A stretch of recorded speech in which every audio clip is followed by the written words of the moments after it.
আসসালামু আলাইকুম রহমতুল্লাহ বরকাত। সবাই কেমন আছেন? ডালায় হয়েছে তো ডালায় কংক্রিটে পানি দিচ্ছি। ভাবলাম সকালে পানি দেই, সময়টাও পার হোক। একা একা আছি, কথাবার্তা বলি সবার সাথে, তো সেই জন্য দুষ্টমি ছলে কিছু কথা বলবো তাই। যাই হোক, সবাই ভালো থাকেন, সুস্থ থাকেন। তো আজকে একটা ভিডিও দেখলাম, সেই ভিডিওর মধ্যে একটা পর্দাশালী মেয়ে, হিজাব পরা, বোরকা পরা, ওই মেয়েটাকে আরেকটা হিন্দু মেয়ে, হিন্দু আর মুসলিম বলে কথা নয়, খ্রিস্টান বলে কোনো কথা নয়, ইহুদি নাসারা ওইসব বলে কথা নয়, কথা হলো সম্মান এবং ইজ্জত। যে যাকে দেয় আর কি, সে সেরকম সম্মান পাবে। যদি কাউকে বেইজ্জতি করতে চায় তাহলে আল্লাহ বেইজ্জতি করে। আমরা আল্লাহ বলি, ভগবান বলি, রব বলি।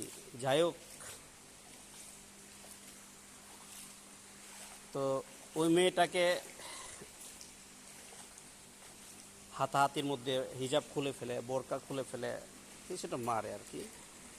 কিন্তু সেই মেয়েটা, যে মেয়েটা মুসলিম মেয়ে, হিজাবটা খুলে গেছে, হিজাবটা পরে গেছে, সেই বোনটা চিন্তা করলো, আমার তো হিজাব খুলে দিয়েছে, যতটুকু ইজ্জতের মধ্যে ছিলাম সেই ইজ্জতটাও সবাই দেখতে পেয়েছে, তো এখন আর কি করব, রুখে দাঁড়ালো আর কি। রুখে দাঁড়ালে বুঝতে পারছেন, মুসলমানরা, মুসলিমদের একটা অভ্যাস খারাপ।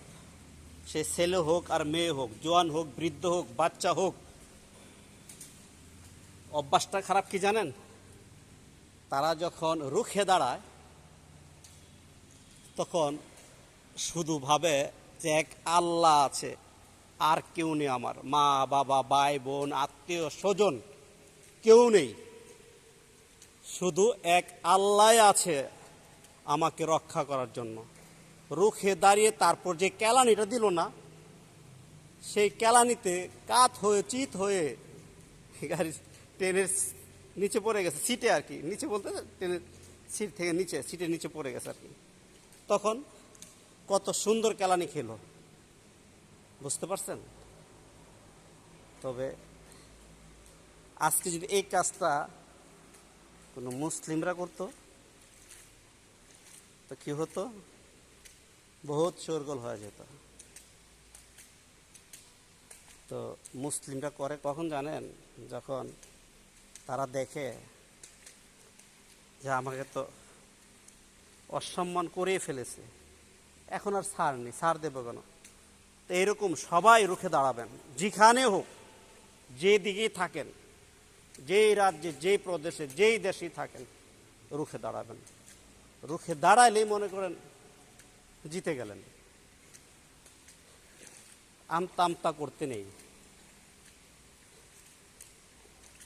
গুলি চালাইলে মিসাইল মেরে দিতে হবে, বুঝতে পারছেন?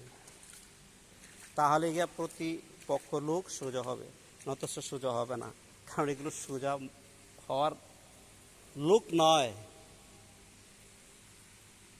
হ্যাঁ, ভালো থাকেন সবাই, সুস্থ থাকেন। ওকে, আল্লাহ হাফেজ।